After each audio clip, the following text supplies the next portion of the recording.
Assalamualaikum warahmatullahi wabarakatuh.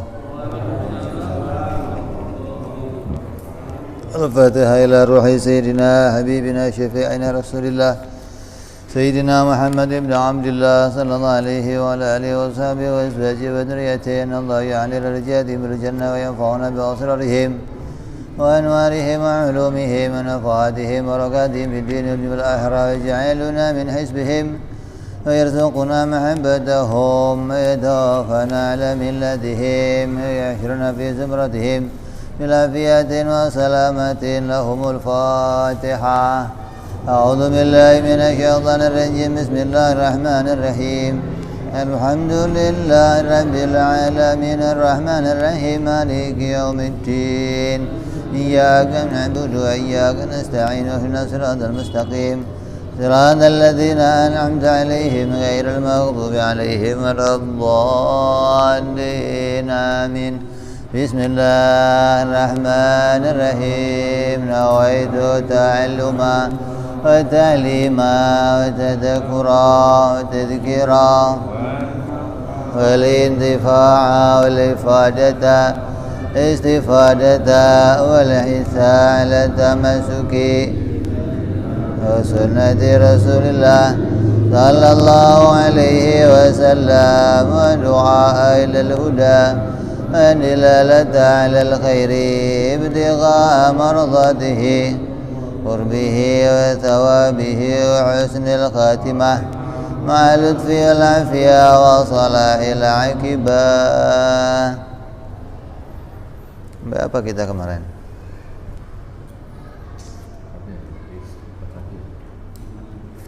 Hah?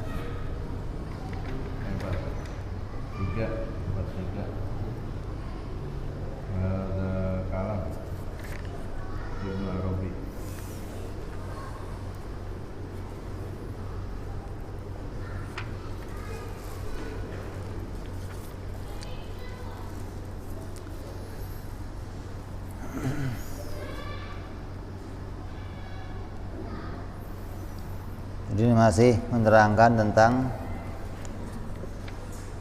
yang berkaitan sama pendapat ulama, sebagian ulama Asy'ariyah yang mengatakan bahwa taklid di dalam masalah iman itu boleh, tapi disertai dengan maksiat. Jadi orang taklid boleh, sah imannya, tapi hukumnya maksiat. Ini pendapat sebagian ulama Asy'ariyah. Tapi menurut pendapat yang lain yang mengemukakan pendapat yang seperti ini, maka dia lemah pendapatnya. Jadi orang yang mengatakan sah, boleh imannya orang taklid kalau dia mampu berpikir, tapi dia enggak berpikir maka disertai dengan dosa. Maka pendapat yang seperti ini dikatakan pendapat yang lemah, karena pendapat yang muktamad yang disepakati oleh semua ulama bahwa sahnya iman seseorang apabila disertai ilmu, disertai dalil, disertai pembenaran, bukan disertai ikut-ikutan. Jadi sebagaimana dikatakan dari awal, ini perkataan Imam Ibnul Arabi yang menyatakan bahwa iman itu tidak bisa diperoleh dari 4 perkara. Nggak bisa diperoleh dari taklid, tidak bisa diperoleh dengan cara dzaruri, tidak bisa diperoleh dari ilham, dan tidak bisa diperoleh dari Quran hadis. Iman tidak bisa diperoleh dari 4 perkara ini. Maka diperoleh dari mana? Dari nazar. Nazar itu bukan syaratnya iman. orang itu harus mikir, bukan. Harusnya itu makrifat. Iman harus disertai makrifat. Nah, untuk makrifat harus mikir. Jadi mikir itu jalannya untuk apa? Mikir itu jalan untuk makrifat. Thoriqoh untuk makrifat itu mikir. Nggak bisa thoriqoh makrifat dari 4 ini, nggak bisa. Pingin tahu tapi nggak pakai mikir. Pingin tahu hanya dari ilham.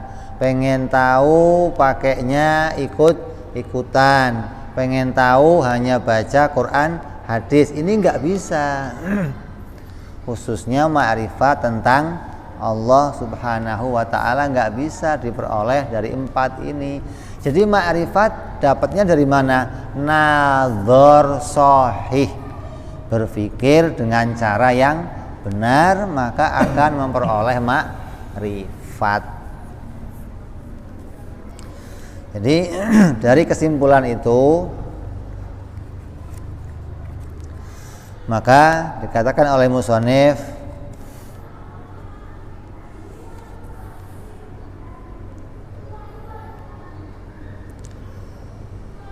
bahwa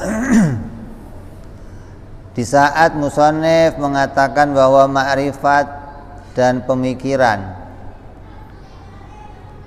yang mengantarkan kepada wajib, sebagaimana sebagian ulama Asy'ari yang meyakini kebenaran tentang Allah dan meyakini tentang sifat-sifat Allah bergantung pada cara yang benar, berpikir dengan cara yang benar. Ketika dia berpikir dengan cara yang benar, dia memperoleh ma'rifat, maka dia mukmin yang muwahhid. Namun hal ini hanya bisa diperoleh oleh orang-orang yang mau melakukan pemikiran.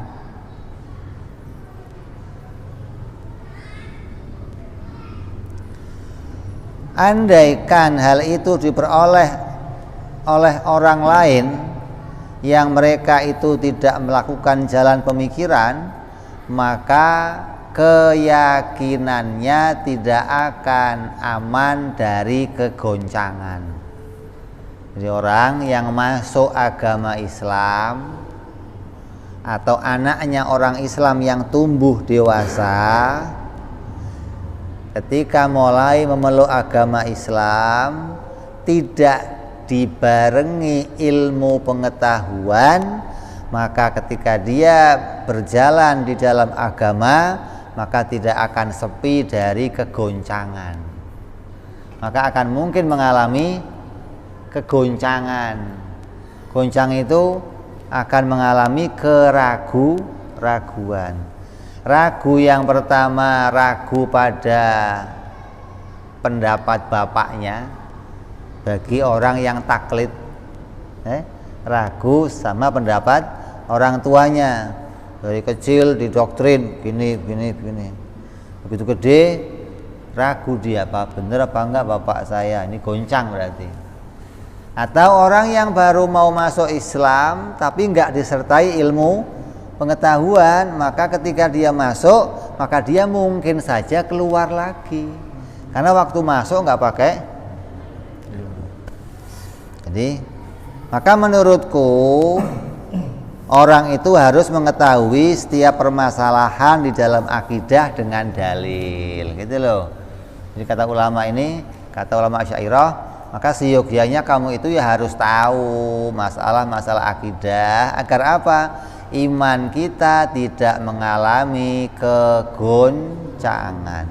Iman kita iman yang tenang, yang hatinya mutmain, imannya kokoh, tidak mengalami kegoncangan, tidak mengalami perubahan, walaupun ditempa dengan berbagai macam fitnah. Datang ini, datang itu, hatinya tetap kokoh, mempertahankan keimanan kepada Allah. Tapi kalau kita nggak tahu permasalahan ini, maka ini yang menjadi timbul kegoncangan di dalam hati kita. Keyakinan tidak akan bermanfaat kecuali bila keyakinannya muncul dengan dalil. Karena kalau yakin tapi nggak pakai dalil, kata sebagiannya bukan yakin tapi percaya kepada pembawa berita, namanya bukan yakin. Jadi keyakinan tidak akan bermanfaat kecuali bila muncul dari sebuah dalil. Bila orang mati dalam kondisi keyakinan kepada Allah dengan keyakinan yang benar, maka dia selamat sebagaimana mestinya. Bila orang itu mati dalam kondisi keyakinan terhadap Allah dengan keyakinan yang selamat, keyakinannya benar sebagaimana mestinya,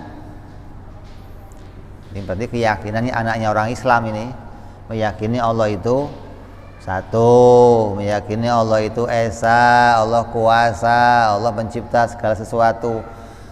Ada orang Islam, anaknya kok meyakini begini, seperti itu, maka selamat imannya sebagaimana keyakinan yang benar, tapi tidak mampu melakukan pemikiran, nggak mampu nazar, nggak mampu mencari dalil, maka sebagian ulama Asy'ariyah berpendapat bahwa orang tersebut mukmin.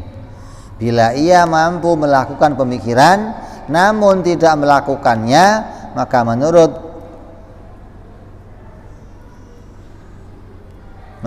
Imam Abu Ishaq, orang itu mukmin dan disertai maksiat.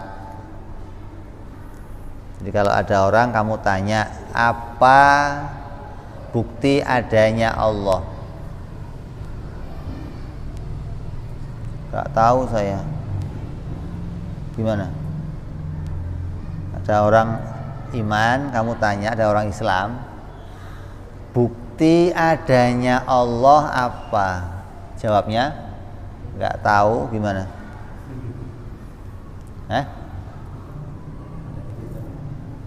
Lagi kalau ada orang ditanya terus jawabnya nggak tahu, gimana?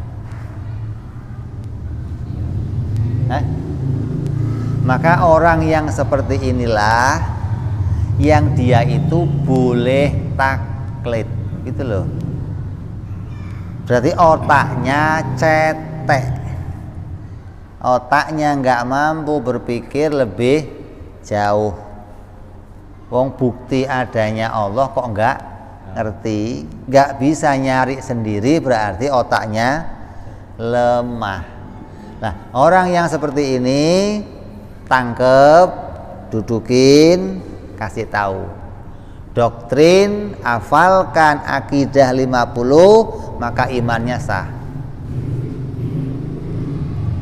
Kalau dia tidak punya kemampuan berpikir, lemah berpikirnya. Tapi kalau ada orang yang mampu berpikir, pikirannya kuat, tapi dia nggak mau berpikir lebih jauh. Pusing saya kalau jauh-jauh. Nggak tapi bisa, tapi dia nggak mau, maka hukumnya maksiat karena meninggalkan berpikir. Ini ada pendapat yang satu tidak dosa apabila tidak mampu berpikir, yang satu berdosa karena meninggalkan berpikir. Maka pendapat ini yang dibangun oleh sebagian ulama Asy'ariyah. Sebagian ulama Asy'ariyah berpendapat demikian, yang menyatakan bahwa imannya orang itu sah tapi hukumnya maksiat bila mampu berpikir. Adapun pendapat Abu Ishaq Al-Asfarani yang mengatakan bahwa orang itu mukmin bila tidak mampu berpikir, maka jelas benarnya insya Allah. Kalau orang nggak mampu mikir, ada orang nggak bisa berdiri, terus suruh sholat, sholatnya bagaimana? Oh nggak bisa, harus berdiri. Ya kejem kamu namanya. Hah? Ya, kalau nggak bisa berdiri ya sholatnya boleh sambil duduk.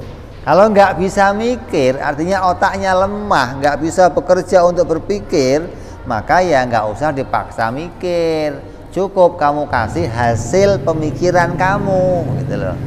Maka dia akan punya iman yang benar seperti iman kamu yang hasil berpikir.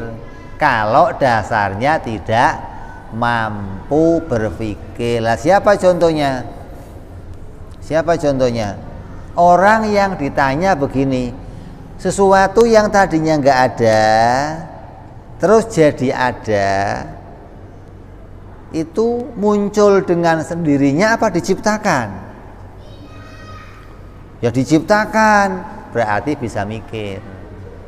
Kalau nggak ngerti saya, ini berarti otaknya lemah. Sudah dituntun, ini tadinya nggak ada terus jadi ada, ini dibikin apa nongol sendiri? Nggak ngerti saya. Wah, ini berarti otaknya lemah, begitu loh. Jangan dipaksa lagi. Kalau kamu paksa lagi konslet ya bisa. Tapi kalau ada orang kamu tanya tadinya nggak ada terus jadi ada gimana? Ya mesti dibikin, berarti bisa mikir. Tapi kok dia nggak mau mikir, lah ini yang bermasalah, gitu loh.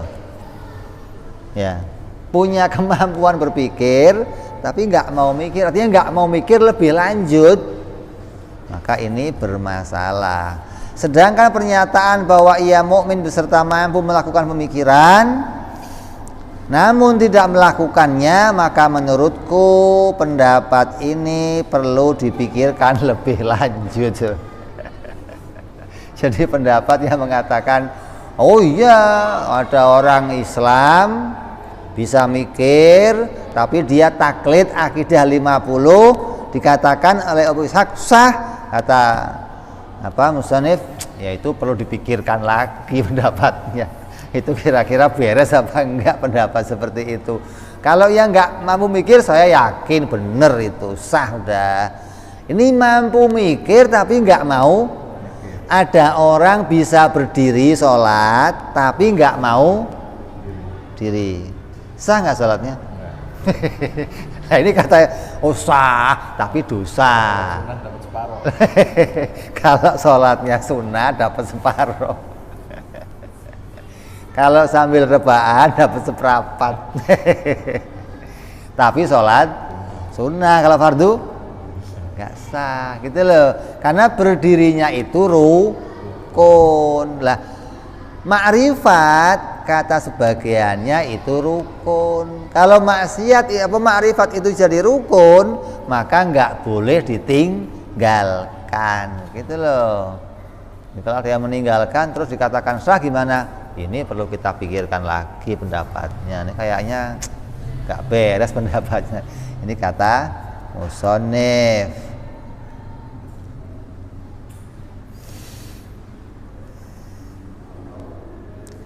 Terus lanjut, fa in qila qad aujabtum an-nadhara qabla al-iman ala mastaqarra min kalamikum fa idza du'iya mukallafu ila ma'rifati faqala hatta anduro. Maka Imam Ibnul Arabi kemudian ditanya lagi, disangka lagi, bahwa kamu telah mengatakan bahwa kewajiban pemikiran sebelum keimanan itu adalah suatu kewajiban. Jadi wajib mikir sebelum iman, sebelum ma'rifat itu wajib. Kenapa? Karena bisa ma'rifat hanya pakai mikir. Kalau nggak mikir, nggak akan bisa ma'rifat. Maka ditanya lagi, kalau menurut pendapat kamu begitu, lalu bagaimana seorang mukallaf yang disuruh untuk ma'rifat Ada orang usia 15 tahun, baik itu anaknya orang Islam atau anaknya bukan orang Islam. Ini ada mukallaf yang bukan Islam, kemudian disuruh ma'rifat, suruh iman kepada Allah. Kamu iman, masuk agama Islam, iman kepada Allah. Terus dia menjawab, nanti dulu. Hatta anduro, sampai nantilah saya mau mikir dulu. Ntar, masuk dong kamu Islam, ntar saya mau mikir dulu. Fa innal an fi mahlatin nadhari hatta tirdadih madza taqulun. Maka apa pendapat kamu? Kata orang itu, saya akan melakukan pemikiran sebab sesungguhnya sekarang saya masih dalam pemikiran yang lama dan saya sedang mengulang-ulang pemikiran itu. Maka apa pendapat kamu wahai Syekh? Ini Imam Ibnu Arabi ditanya ini.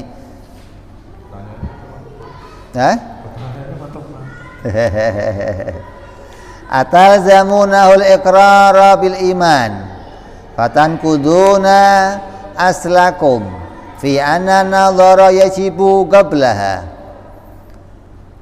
Apakah Anda akan mewajibkannya untuk mengikrarkan keimanan sehingga Anda merusak prinsip Anda sendiri? Am tumhilunahu fin nadharihi ila hadda yatatawalu bihil mudda fihi. Am takdurunahu bimikdarin fatahkumuna alaihi bighairi nasin. Apakah kamu akan mewajibkan untuk ikrar keimanan dipaksa?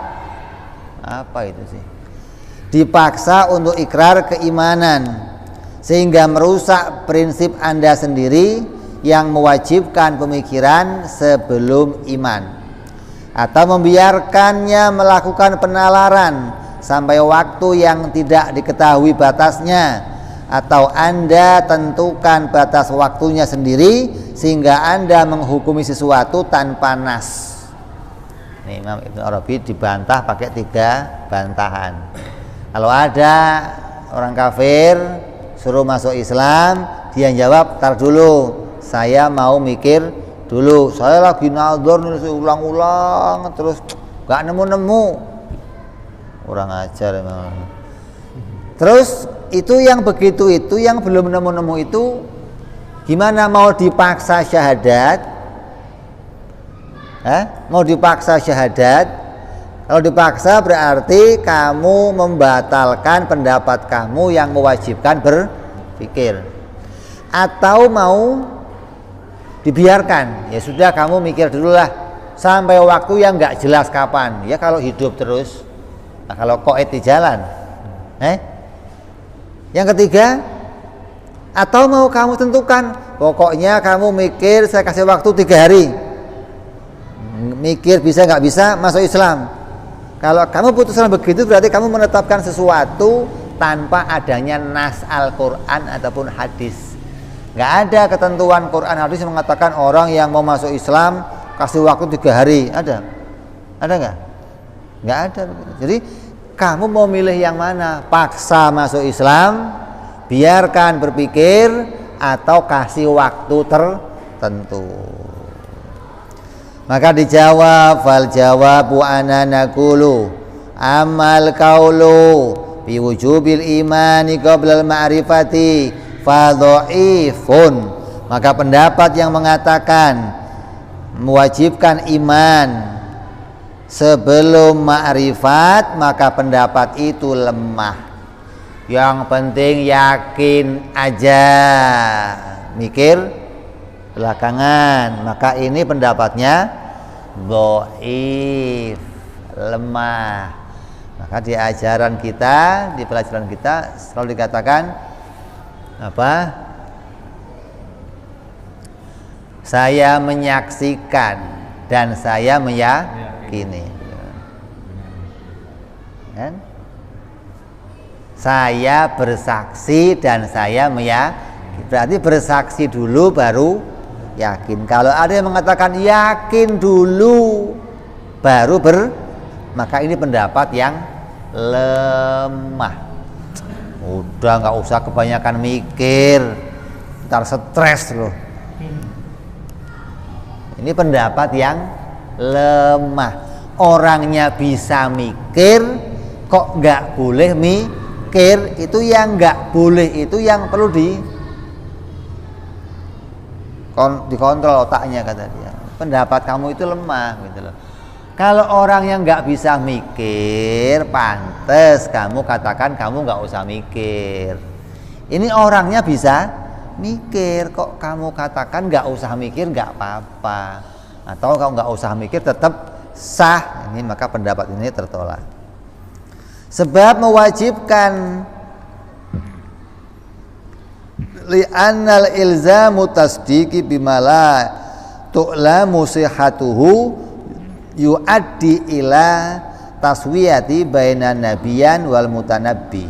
Sebab mewajibkan pembenaran dengan suatu nisbat yang belum diyakini keabsahannya akan mengantarkan pada penyamaan antara nabi dan orang yang ngaku nabi-nabian. Ada orang mau masuk Islam, terus kamu katakan udah yakin aja. Kamu yakin aja terus masuk. Ini sama saja kamu memposisikan Nabi Muhammad sebagai punya status yang sama antara dia nabi beneran atau nabi-nabian.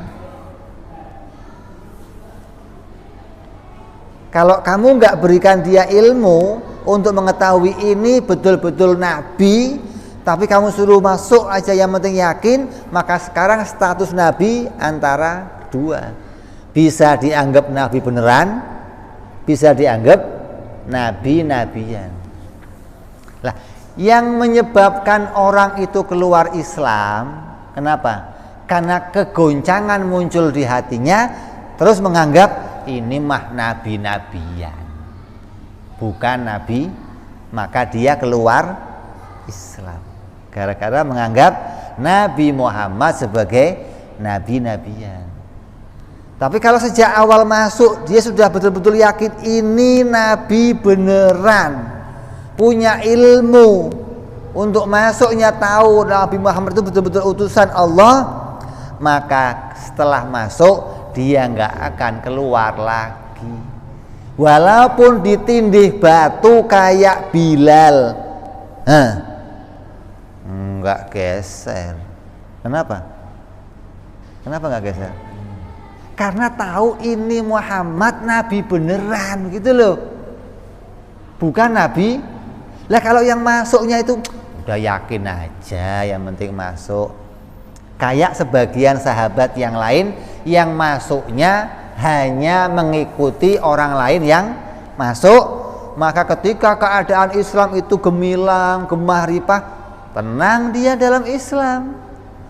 Begitu masa paceklik hidupnya susah, ternak pada mati, sawah pada enggak, mulai goncang, muncul ucapan Muhammad ini bukan nabi beneran. Nah, karena waktu masuk dia enggak tahu kalau ini betul-betul nabi, hingga dia ragu kalau ini nabi beneran. Maka kalau orang yang mengatakan yang penting kamu iman saja, yakin saja tanpa mikir, berarti orang yang nyuruh itu mau memposisikan nabi statusnya sama dengan yang bukan nabi. Hati-hati nih. Jadi kamu itu sama aja mau ngomong Allah itu boleh Tuhan, boleh juga enggak Tuhan. Karena kamu enggak kasih dia ilmu. Udah masuk aja, rame di dalam, rame, tenang aja. Lu kira bioskop?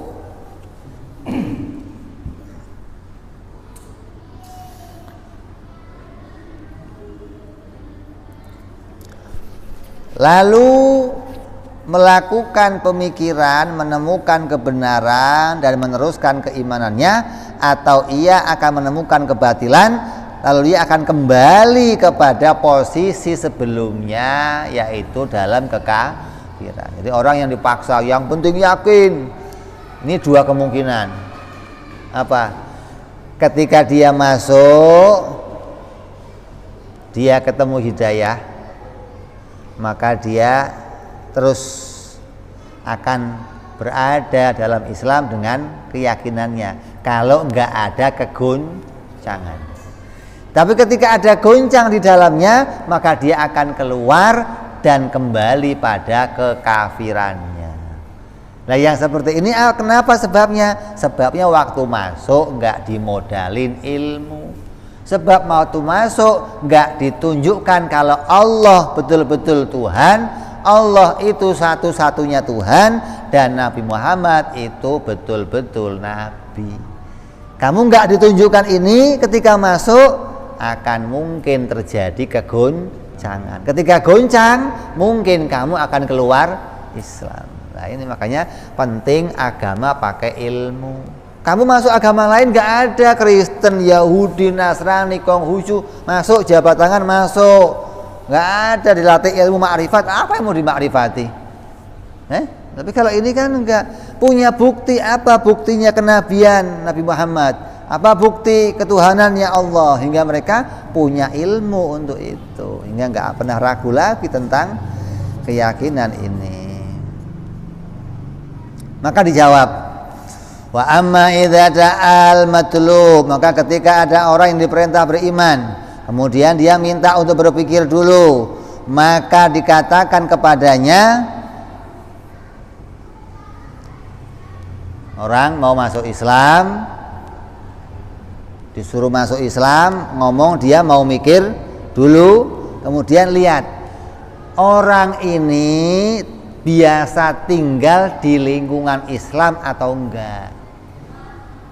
Kalau dia itu enggak pernah kenal Islam dan dia pernah kenal Islam, maka sekarang berbeda sikap kita, gitu dong. Jangan disamakan, jangan. Ada orang kafir yang hari-harinya tinggal di sekitar orang Islam, berarti dia sudah pernah lihat kita sholat, lihat kita puasa, lihat kita ibadah, lihat kita berpikir, lihat kita ngomong, lihat kita ngajar ilmu. Dia tinggal di sekitar kita. Sama orang kafir yang tinggalnya jauh, nggak pernah kumpul sama orang Islam, maka sikapnya berbeda. Bila dia tidak hidup bersama-sama orang Islam, ini mati ini Islam.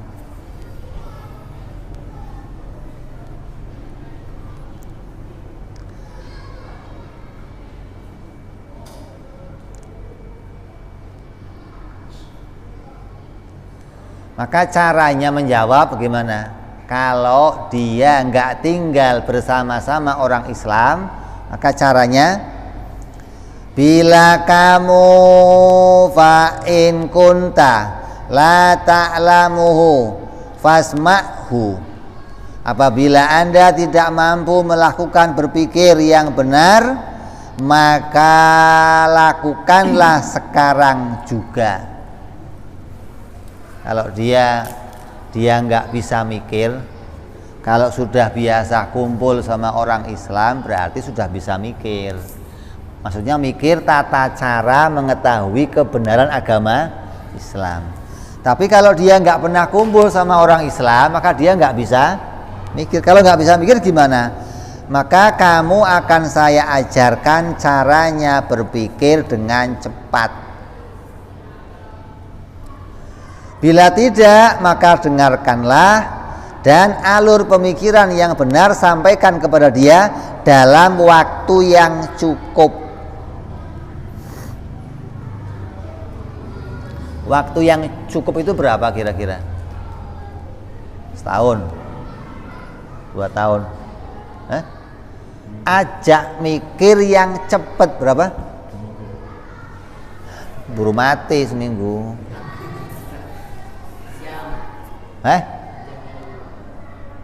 Jam. Nggak bisa lebih cepat, nggak bisa.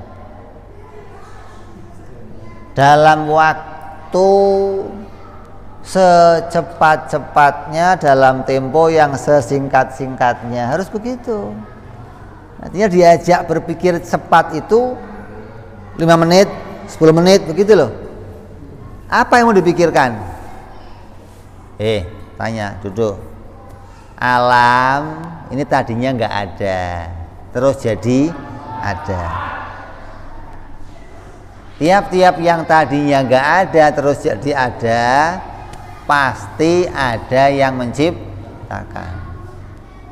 Kok dia jawab, oh iya, oh berarti sudah beres. Ini otaknya udah beres. Ini cepat namanya, nggak usah pakai berminggu-minggu. Mau mikir apa berminggu, lama bener. Duduk, saya kasih tahu. Ini alam tadinya nggak ada terus jadi ada. Ini ada yang bikin nggak? Wadah, udah nyambung ini. Nah yang bikin adanya kayak alam atau nggak kayak alam? Ini berpikir cepat namanya. Dengan waktu yang singkat dia nemu keyakinan, berarti hidayah Allah turun sama dia, langsung syahadatkan. Maka dia bersyahadat dengan modal iman, tahu kalau ini betul-betul agama. Kamu tahu nggak Muhammad itu Rasulullah? Buktinya apa? Nah, tanya nih. Oh, mukjizat. Oh, Nabi membawa sesuatu dari Allah untuk mengalahkan musuh-musuhnya. Maka dia punya sifat sidik, tabligh, amanah, fatonah. Maka ketika dia bisa sampai pada itu dalam waktu yang singkat, dia masuk dengan modal ilmu. Ya nggak usah setahun, nggak usah sebulan, nggak usah seminggu, itu kelamaan. Nanti kalau mau memperdalam, mau tafsil, baru setelah masuk. Emangnya wajib sebelum masuk itu berpikir? Kan berpikir kewajibannya orang Islam, iya. Tapi kewajibannya orang yang mau masuk Islam itu yakin pada yang diucapkan, membenarkan apa yang diucapkan, begitu loh. Nggak bisa orang mau masuk Islam kamu ajak modal, udah yang penting masuk aja dulu biar banyak di dalam. Wah, kebanyakan nanti akhirnya.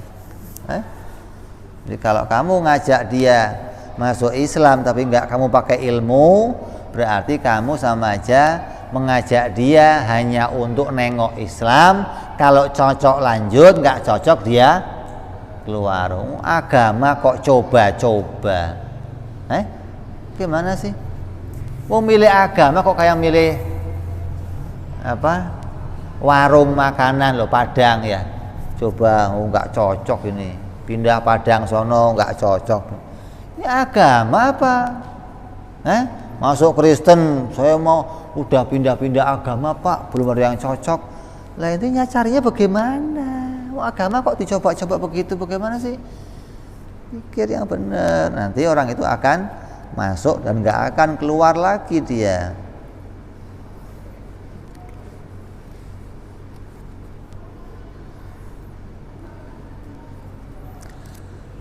Kemudian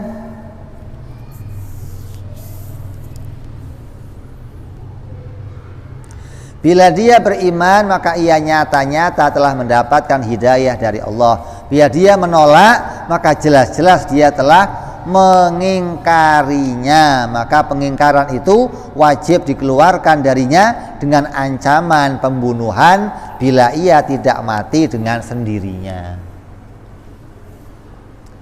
Tadinya nggak ada, terus jadi ada, diciptakan nggak? Oh enggak. Nah ini yang begini. Mana ada Tuhan? Ini evolusi terjadi waktu yang lama. Udah Pak sana aja. Nggak usah ribet Pak, duduknya sana aja Pak, yang jauh lah Pak, begitu. Ketika kamu sudah ajak dia dalam waktu yang singkat nggak mau, berarti nggak ada hidayah turun. Nggak usah dipaksa. Kalau tetap kamu paksa masuk Islam ya nggak bisa. Kan di dalam agama dikatakan apa? La ikroha fiddin, ya kan? Tapi ayat itu jangan diputus di situ. Kenapa kok nggak ada paksaan dalam agama? Qad tabayyana rusydu minal ghayy, bahwa petunjuk itu telah benar-benar menjadi penjelas dari keraguan-raguan. Kalau orang itu dapat petunjuk, maka nggak akan ada keraguan untuk masuk agama Islam. Nggak usah kamu paksa, pasti dia akan masuk agama Islam. Jadi kalau dia kok nggak mau, bagaimana? Kalau dia nggak mau, kemudian dia menantang, maka dia diancam dengan pembunuhan. Kalau dia mengajak damai, maka dia tinggal di negeri Islam dengan membayar jizyah, membayar upeti untuk keamanan dirinya dan tanda dia tunduk dalam aturan Islam. Kalau dia mati sendiri, aman, udah namanya nggak usah repot-repot. Ada orang kafir kok mati sendiri, ada orang kafir kok nggak kamu apa-apakan kok mati, namanya selesai urusan kita. Kalau enggak bagaimana? Ya, tadi antara dua, kita ajak dia untuk masuk Islam. Kalau dia menolak, dia menentang, maka Nabi mengancamnya dengan ancaman pembunuhan. Kalau dia menerima, maka dia masuk Islam. Kalau dia tidak menerima tapi mau damai, maka dia tinggal di negara Islam dengan membayar jizyah.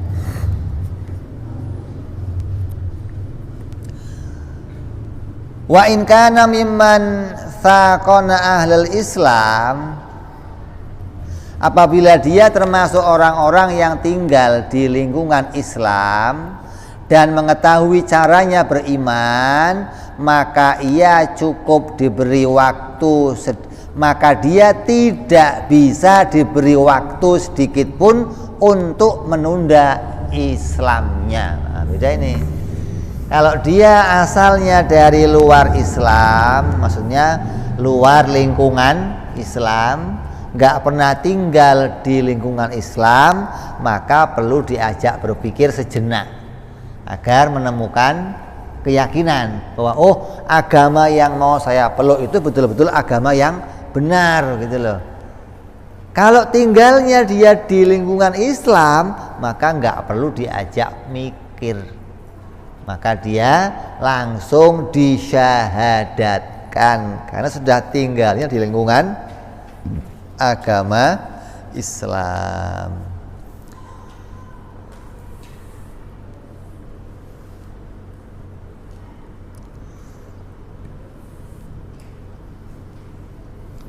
Ala tara anal murtada istahabba fihil ulama al imhala la'allahu inna martadda liraibin fayutarabbus bihi muddatan la'allahu ayyuraji asyakka bil yakin wal jahlu bil ilmi. Bukankah kamu tahu bahwa ulama mensunahkan memberi kesempatan kepadanya? Mungkin ia murtad karena keraguan, lalu ditunggu sejenak. Mungkin ia dapat mengganti keraguannya dengan keyakinan dan mengganti kebodohannya dengan ilmu. Wala yajibu dzalikal husul ilmi binadhar li sahih awalan. Dan pemberian kesempatan pada orang murtad tidak wajib karena keyakinan dapat dihasilkan dengan pemikiran yang dapat diperoleh sejak pertama. Jadi ada status orang murtad. Kan kamu tahu orang murtad itu kalau dari Islam kemudian dia murtad, maka agama memberi dia waktu. Kamu harus masuk Islam lagi, harus tobat. Saya kasih waktu sehari, mikir. Kalau enggak bisa masuk Islam lagi, kamu saya bunuh. Karena hukumnya murtad itu dibunuh. Ini kalau murtadnya karena keraguan. Nah, kata musannif di sini, lah kalau sudah murtadnya ragu itu ya sudah nggak usah diajak kasih waktu lagi. Kenapa? Karena waktu dia masuk dia nggak punya ilmu, ya dia akan ragu. Bagaimana waktu masuknya aja nggak punya ilmu, maka nggak perlu dikasih kesempatan karena apa yang dia peroleh itu didapati karena kesalahannya sendiri. Waktu dia masuk dia nggak punya modal ilmu, seperti yang saya ceritakan ketika terjadi seorang sahabat Rasul sallallahu alaihi wasallam menjumpai sahabat Abu Musa al-Asy'ari di kota Yaman. Ketika sahabat itu datang ke sana, dia melihat di rumah Abu Musa itu ada orang diikat. Tanya, siapa itu Abu Musa? Ini orang murtad. Maka sahabat yang tadi datang keluar rumah, kalau enggak kamu bunuh sekarang, saya enggak akan masuk rumah kamu lagi. Kata Abu Musa, nanti dulu, ini lagi saya ajak ngomong. Barangkali dia mau masuk, enggak pakai cerita, udah bunuh. Nah, ini perbedaan sahabat. Jadi alasannya dia itu enggak dikasih kesempatan, kenapa? Waktu masuk itu kan mestinya bisa mikir. Kenapa waktu masuk dia nggak mau mikir? Maka sekarang ketika dia keluar, itu tanggung jawabnya, bunuh dia. Jadi orang itu harus masuknya pakai mikir, hingga nggak perlu lagi ketika dia keluar nanti diajak mikir lagi. Beda lagi sama yang murtadnya itu nentang. Ada orang Islam, ada orang kafir masuk Islam. Kemudian setelah di dalam Islam keluar dan mencaci maki Allah dan Rasulnya, maka yang begitu nggak pakai toleransi. Beda ini, langsung bunuh, gitu loh. Artinya langsung mendapatkan hukuman karena penghinaannya. Karena dia keluar agama dan menghina sendi-sendi agama, menghina panji-panji agama, maka bukan lagi diajak kesempatan untuk taubat. Yang demikian enggak ditunggu lagi taubatnya, gitu loh. Tapi kalau keluarnya itu karena ragu, maka masih ditunggu taubatnya. Barangkali ketika diajak mikir, dia mau masuk lagi ke dalam agama Islam.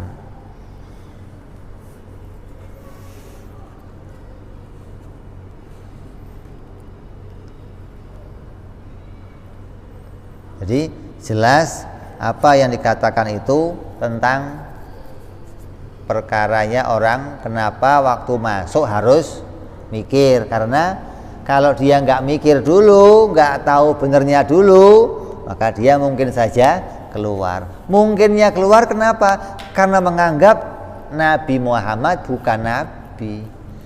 Karena menganggap agama ini bukan agama beneran. Allah itu bukan Tuhan beneran. Maka keraguan itulah yang membuat dia keluar dari agama Islam.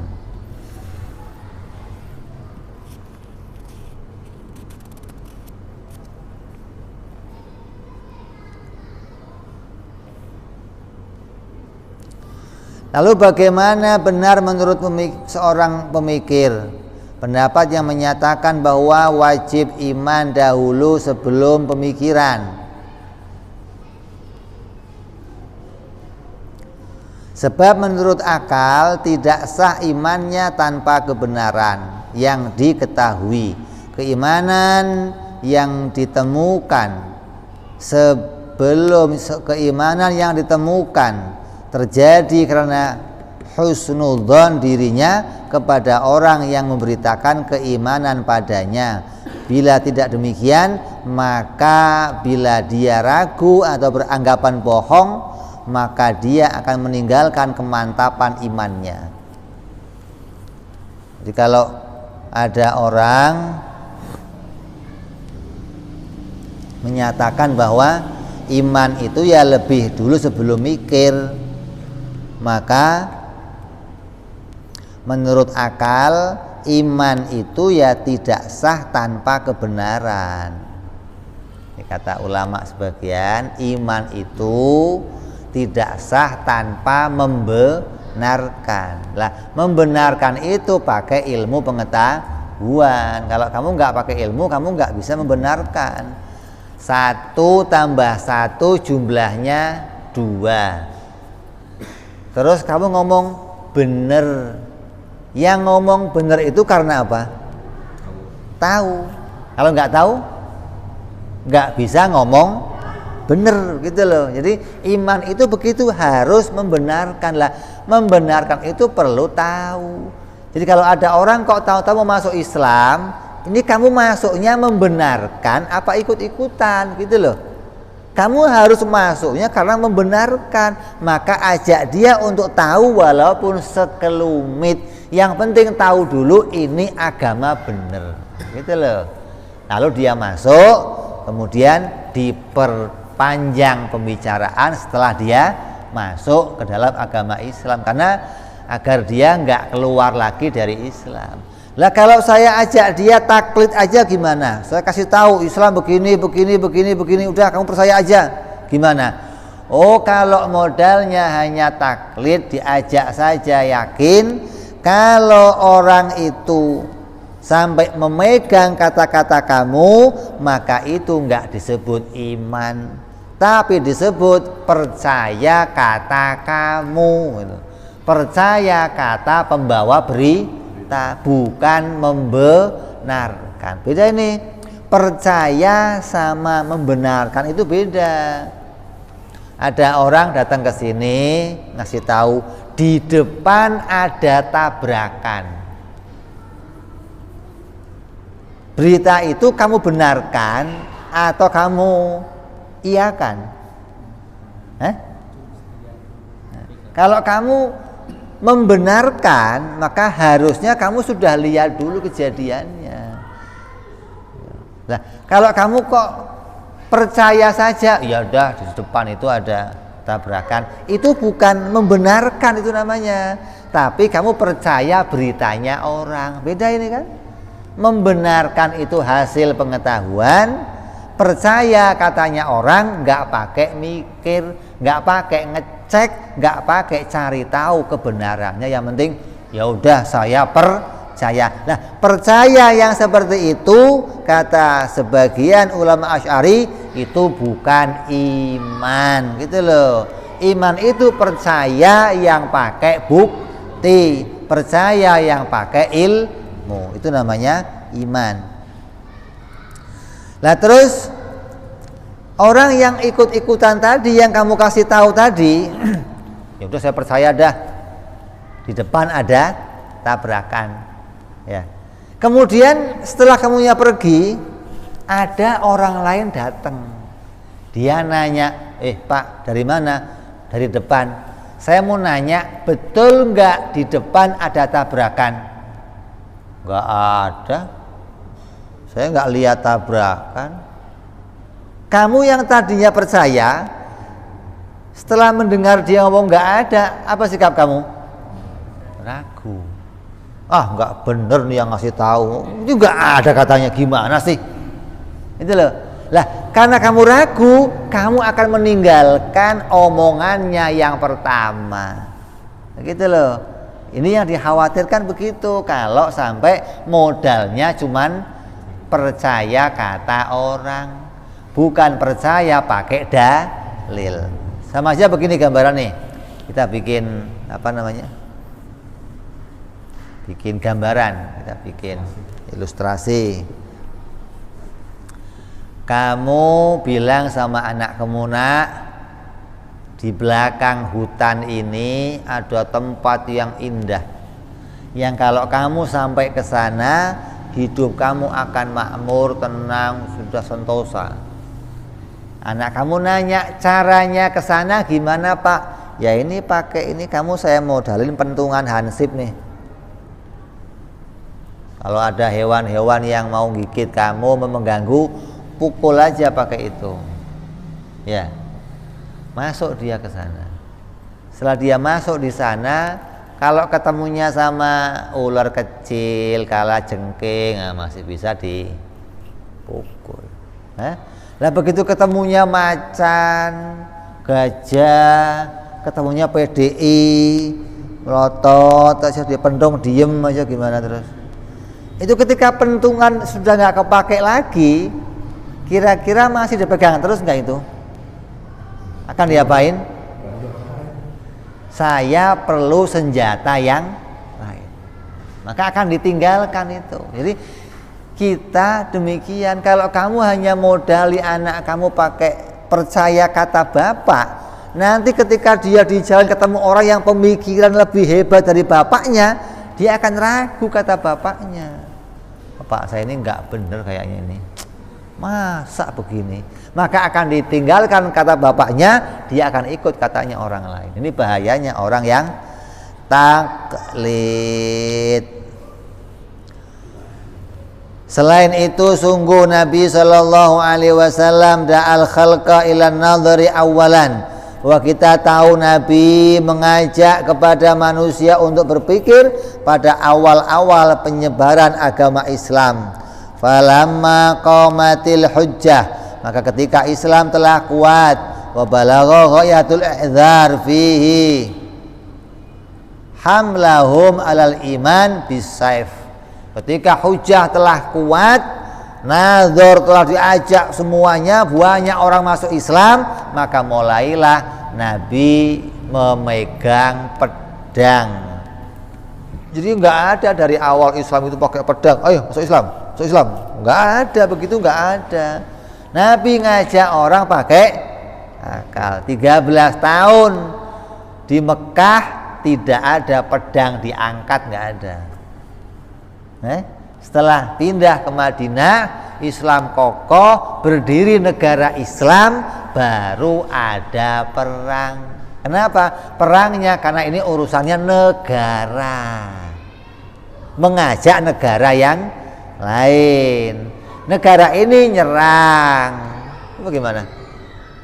Ini mempertahankan.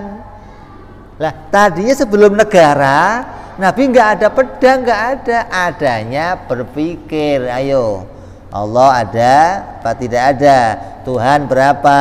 Siapa yang bikin ini? Mikir. Setelah kuat semuanya, pindah ke Madinah, berdiri negara Islam, maka Nabi mulai dakwahnya antar negara. Kirim ke Eropa, kirim ke negara-negara Afrika, kirim ke negara Cina, kirim utusan-utusan untuk mengajak semua negara masuk Islam. Lah, ada yang jawabannya menerima, ada yang jawabannya menolak. Lah, yang menolak kemudian ngajak perang, maka baru cerita pedang. Kalau enggak ada. Islam masuk Indonesia enggak pakai pedang, enggak ada pedang, enggak ada. Ya, ajak berpikir. Orang Indonesia sejak dulu sudah meyakini Tuhan. Begitu wali-wali datang, oh cocok ini. Oh, Tuhan itu esa, cocok ini, begitu loh. Maka masuk ke pemikirannya orang-orang Jawa dan bisa menerima agama Islam sampai sekarang ini. Maka kita lihat bagaimana Rasul Shallallahu Alaihi Wasallam mempraktekkan, mengajarkan agama pakai akal. Ala tara anna kulla man da'a ilal imani qala lahu, tidakkah kamu melihat bahwa setiap orang yang diajak beriman berkata kepadanya, tunjukkan i'rid alayya ayataka, tunjukkan kepada engkau bukti-bukti tentang kenabianmu padaku. Faya'ridu alaihi fayanzura lahul haq wa yu'minu faya'mana au yu'anidu fayaliku. Ketika Nabi mengajak, mana buktinya kalau kamu betul-betul utusan Allah? Maka Nabi tunjukkan, nih buktinya, dia tunduk masuk Islam. Buktinya ditampilkan, tapi penipu kamu, maka diluruskan pakai pedang. Inilah yang terjadi pada zaman Rasul Sallallahu Alaihi Wasallam. Maka jangan sampai kita nggak ngerti ini penting kita ketahui. Kalau sampai nggak tahu ini, dianggapnya nanti ini mencari dalil itu hal yang bikin-bikinan. Islam itu sudah nggak usah pakai mikir-mikir, masuk aja langsung. Nggak beres, yang ngomong begitu nggak beres. Kamu harus tahu ini betul-betul nyata. Ini yang jadi tuntunan sejak zaman Rasul Sallallahu Alaihi Wasallam. Jadi iman itu harus pakai ma'rifat, pakai ilmu. Caranya dapat ilmunya pakai mikir. Maka yang pertama harus dikerjakan adalah mikir yang lurus. Kalau ada yang mengatakan iman nggak perlu mikir, maka pendapatnya lemah. Pendapatnya tidak bisa dijadikan pedoman oleh seluruh ulama, karena tidak semua ulama menerima pendapat itu. Tapi kalau iman itu pakai dalil, pakai mikir, semua ulama mengatakan imannya sah. Ini muwahhid, orang yang betul-betul mengesahkan Allah Subhanahu wa ta'ala. Maka inilah pernyataan Imam Ibnul Arabi yang bagus pendapatnya, yang bisa kita jadikan sebagai rujukan, sebagai pedoman. Dari awal pendapat beliau yang mengatakan iman tidak bisa diperoleh dengan 4 perkara, maka dipertanggungjawabkan apa yang harus kita lakukan. Oh, harusnya nazar, harusnya mikir, harusnya pakai dalil. Kalau ada orang yang baru masuk Islam, ajarkan dia mikir yang singkat agar dia yakin dan tidak keluar lagi dari agama Islam. Maka ini pendapat yang bisa kita pakai, yang mudah-mudahan dengan tuntunan para ulama-ulama kita, Allah jadikan iman kita kuat, Allah jadikan hati kita punya dalil, punya pedoman, punya rujukan, punya tuntunan yang sampai kepada para ulama kita, sampai kepada Rasulullah Sallallahu Alaihi Wasallam. Maka iman kita bukan iman yang ikut-ikutan tanpa punya dasar. Mudah-mudahan iman yang dengan ma'rifat, iman yang pakai dalil ini bisa membawa kita menjadi orang yang agamanya dibenarkan dan diridhoi oleh Allah Subhanahu wa ta'ala, sesuai dengan apa yang dituntunkan oleh Nabi Muhammad sallallahu alaihi wasallam. Mudah-mudahan kita menjadi bagian dari umatnya Rasulullah di dunia sampai di akhirat nanti. Amin ya rabbal alamin. Kita lanjutkan yang akan datang. Wallahu a'lam bishawab. Wa ila hadratin nabiyil fatihah. A'udzu billahi minasy syaithanir rajim. Bismillahirrahmanirrahim. Alhamdulillahi rabbil alamin arrahmanir rahim maliki yaumiddin. Iyyaka na'budu wa iyyaka nasta'in. صراط الذين أنعمت عليهم غير المغضوب عليهم ولا الضالين آمين. يا ربنا اعترفنا بأننا اقترفنا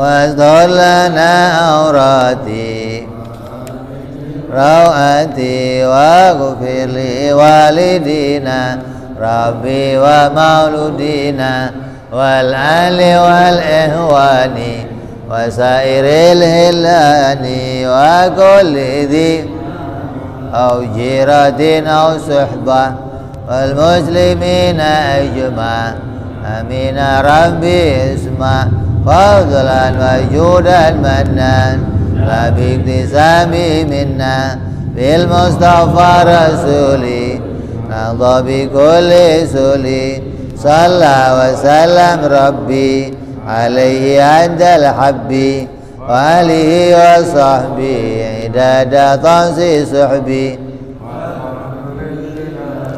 بالبدء وتناهي سبحان ربك رب العزة وسلام على المرسلين والحمد لله رب العالمين.